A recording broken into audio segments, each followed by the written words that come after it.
This is the fourth in a series of programs I'm doing on mental health and what famous thinkers in psychology, philosophy, literature, and religion have said about what we can all do to improve our mental health. Today's program will focus primarily on the question, what are the characteristics of mentally healthy people? First, a brief review. With regard to the definition of mental health that I'm employing, I'm defining mental health as a sound mind, a healthy mind, and I think most psychologists and psychiatrists would agree with that. However, it's important to add that we should remember Socrates' observation about people. Socrates said that there is much imbalance in all men, so that no matter how mentally healthy one is, we should remember that no one is in perfect mental health. Previous programs have dealt with different societies and the different standards different societies use to determine who's mentally healthy. I've mentioned that certain behaviors have been acceptable in some societies and not in other societies. I've given numerous examples. Let me add a few more today. With regard to ancient Rome, we know that 50,000 people regularly jammed the Colosseum in ancient Rome, which was really the Yankee Stadium of that city. And what did they do when they got there? Well, they often watched men being crucified.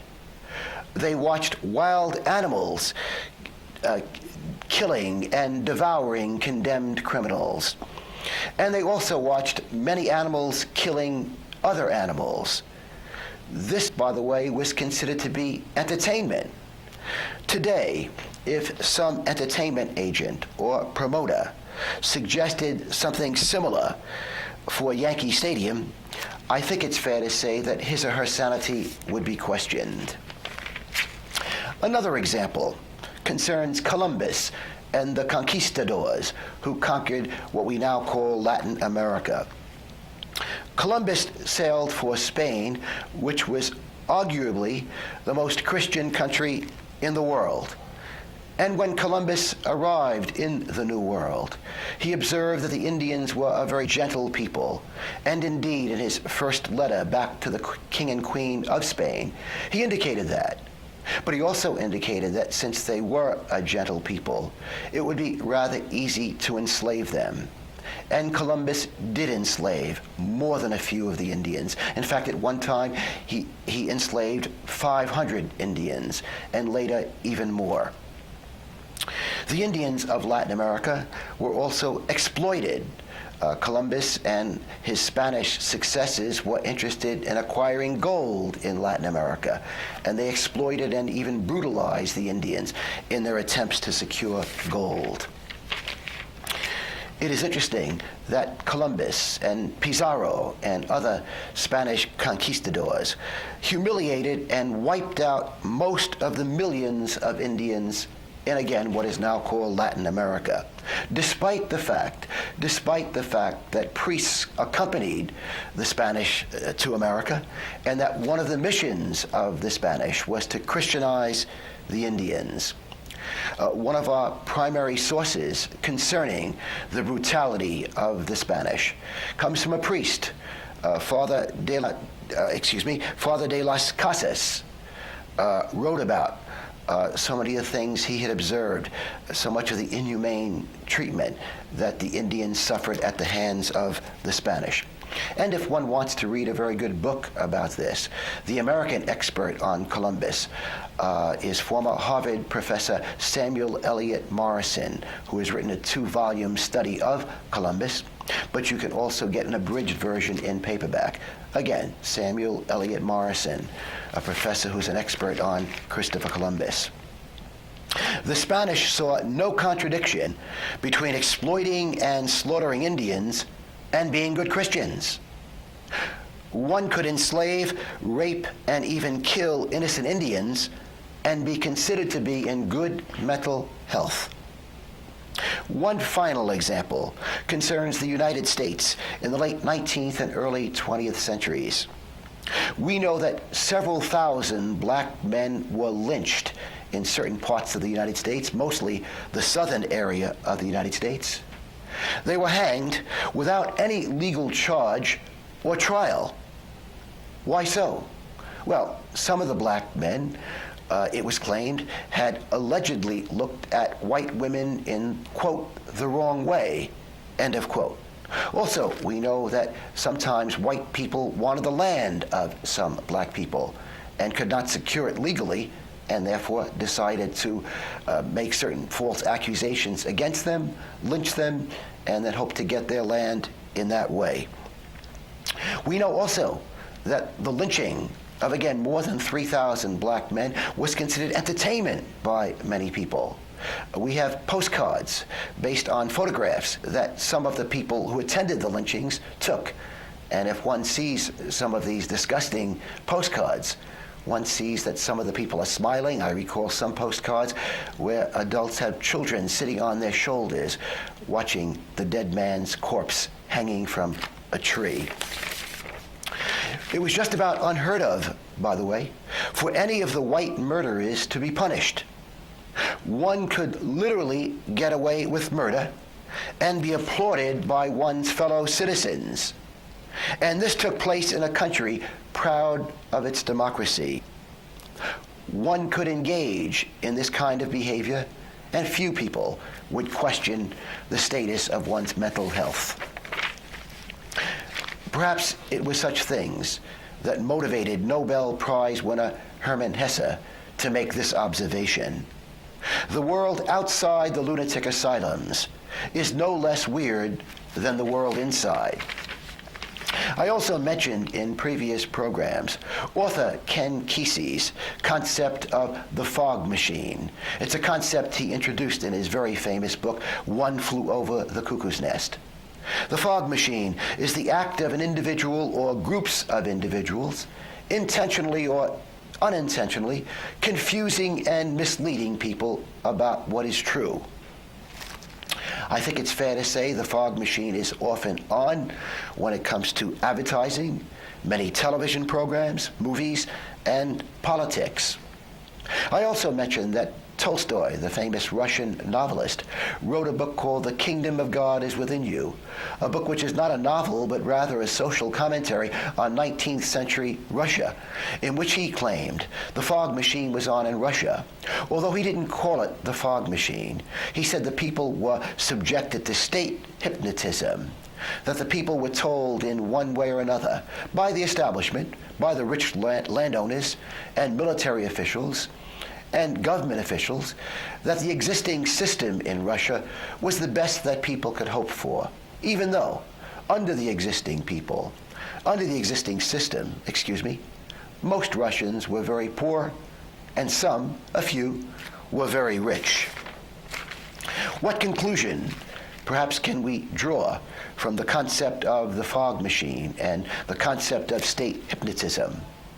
Well, I think it's fair to say that one of the characteristics of mentally healthy people is that they are skeptical. Mentally healthy people are skeptical about some of their own society's values and customs. And also, I think it's accurate to say that mentally healthy people are critical thinkers. Psychiatrist M. Scott Peck has put it this way. Peck says that the path to holiness lies in having a questioning attitude. Again, the path to holiness lies in having a questioning attitude. I know it's fair to say that Jesus, Buddha, Freud, Tolstoy, Einstein would all agree with that statement. What are some other characteristics of mentally healthy people besides the ones I've already mentioned, specifically an attitude of skepticism and the ability to think critically? Well, psychiatrists and psychologists agree that it's very important, if one is to be in good mental health, that one have self-esteem, self-respect. It's a self-respect that prevails even when one meets with disappointment, failure, and frustration. Allow me an example. Let's take the example of a professional baseball player who last season hit .320, which you probably know in baseball is considered to be an outstanding batting average, .320. Well, let's assume this season, and we're near the end of the season now, let's assume this season he's batting .220, which is not considered a good batting average. Indeed, it's considered a poor batting average. Well, if he's in pretty good mental health, this baseball player will not base his self-respect, his self-esteem on his batting average. And if he's in good mental health, he'll be better able to deal with his declining success than a baseball player who is not in good mental health. It's a self-respect. It's a self-esteem or self-respect that does not depend on other people's approval. The Tao Te Ching, famous Chinese book of wisdom, which I have often quoted, says this: seek the approval of others, and you will be their prisoner. Seek the approval of others, and you will be their prisoner. So I'm suggesting to you that mentally healthy people have a self-esteem, a self-respect that's not based on the approval of other people.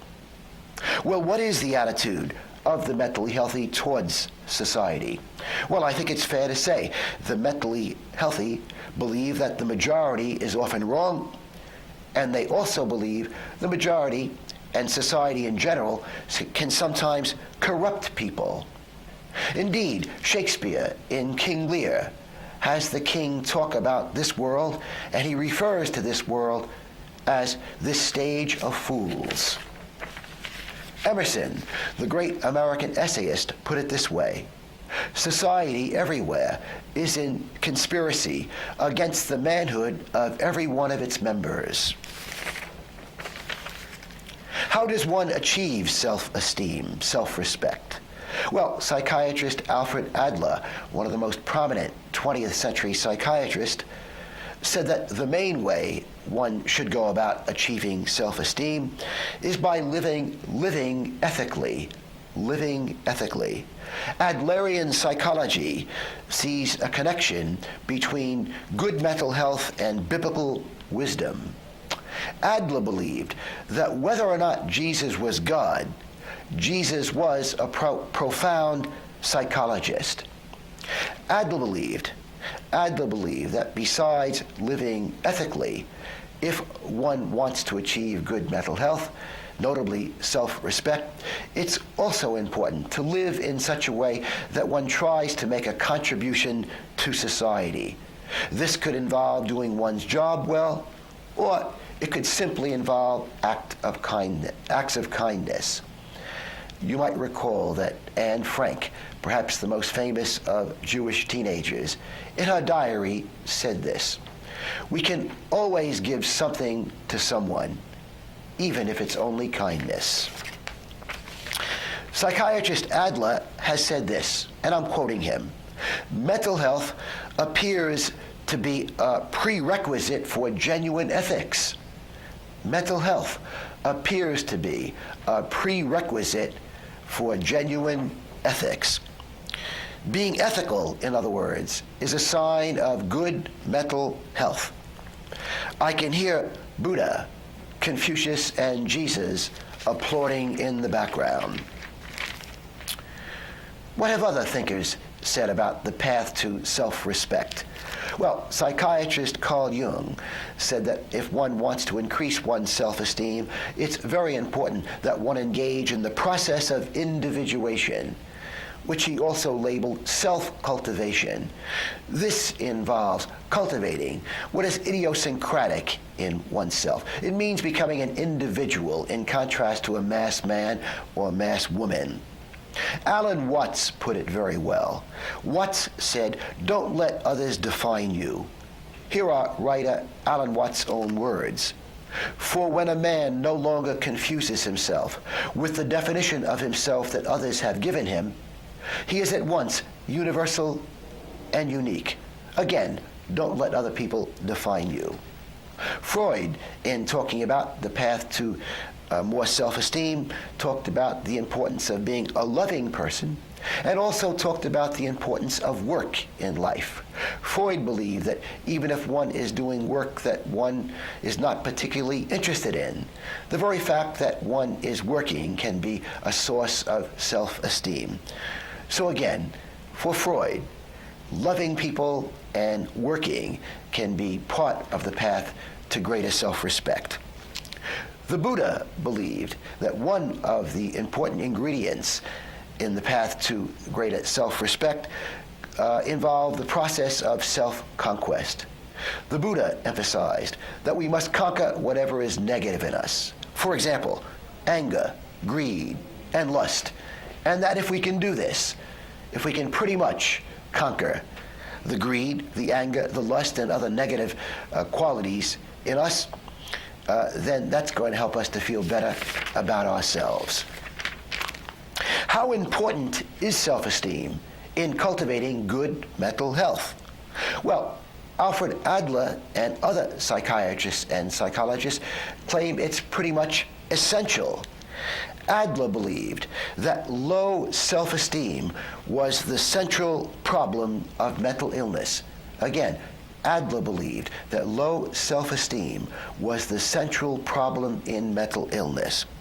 Adler believed that feelings of inferiority are the root of human psychology. And Adler believed that all of us have some feelings of inferiority, and that what we must do is to deal with these feelings of inferiority so as at least to diminish them, so as to think better about ourselves. And Adlerian psychology is basically about what to do to deal in a healthy way, in a satisfactory way, with one's feelings of inferiority.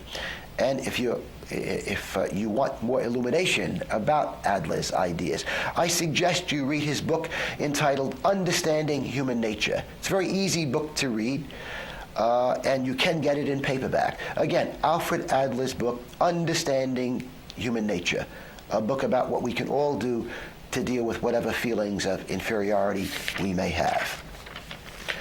What is some of the specific advice Adler and others give concerning overcoming our feelings of inferiority? Well, psychiatrists and psychologists in general claim that power trips, status trips, are not the way to go. They don't affect our inner person. Rather, our self-esteem is based on what we are, not what we have, on what we are in terms of our psychological qualities. Carl Jung, psychiatrist Carl Jung, treated many high-status people who were suffering from low self-esteem.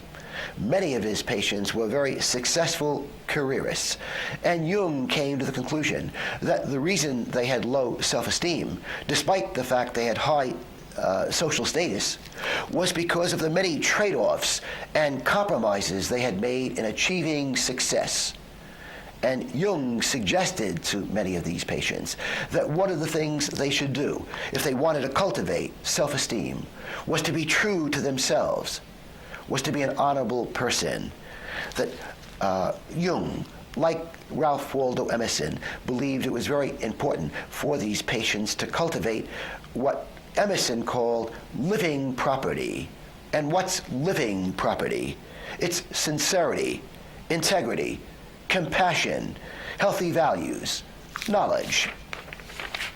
St. Augustine talked about the idea that there are really two kinds of status. There is earthly status, determined by occupation, income, and opinion of others, and there is spiritual status, determined by the quality of one's soul.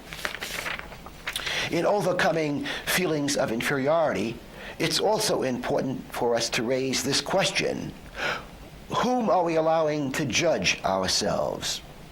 Are the people we are allowing to judge us sincere, loving, and kind? Do they deeply care about us? Do they really understand us? Are we allowing people who are less moral than ourselves to judge ourselves? Are we allowing people who are less moral than ourselves to judge ourselves? Also, what values are you using to judge yourself? What values am I using to judge myself. How well one plays golf, tennis, how well one jogs, how good looking one is, how much money one has, how well one did in school. Well, if my friends and relatives, if your friends and relatives judge us in this way, I suggest that we should not spend very much time with these kinds of people, with these friends and relatives. Indeed, feel sorry for them, for they are lacking spirituality and good judgment. Father John Powell, an important Jesuit writer, has put it this way: the image each of us has of himself is really the product of what other people, rightly or wrongly, have told us what we are. Remember, other people's judgments of us are often incorrect, sometimes based on ignorance and envy. The wisest people in history have been concerned primarily with what kind of heart a person has. Gandhi put it this way. Gandhi said, great people never pay much attention to a person's exterior, but rather focus on the person's heart. The Dalai Lama has phrased it in this way. The Dalai Lama has said that mentally healthy people are kind, warm-hearted people. If you are allowing people who are not kind and warm-hearted to judge you, I suspect you're not acting very wisely. You may be giving unkind, cold people power over you. Even allowing kind, warm-hearted people to judge us can be a problem. Let me say that again. Even allowing warm-hearted, kind people to judge us can be a problem. Do these people have perfect judgment? Do they really understand us? And, of course, we must remember that even warm-hearted, kind people are sinners, just like us.